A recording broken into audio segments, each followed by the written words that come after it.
Hey there, to Take Two. Today I'm going to talk about how you can get the threads, the meta threads, which is a new text-based social app, right?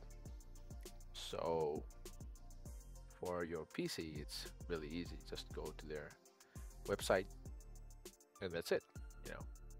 Just open your preferred web browser, and on the address bar or the Google search bar, you're gonna type in threads, and there you go. This is the threads that we're talking about.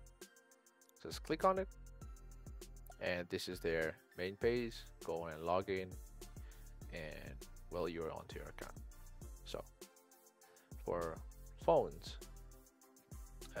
just need to go to the App Store or the Play Store, whichever device you use, and similar to this, you're gonna search in for threads and just download it, and that's it. You get the threads.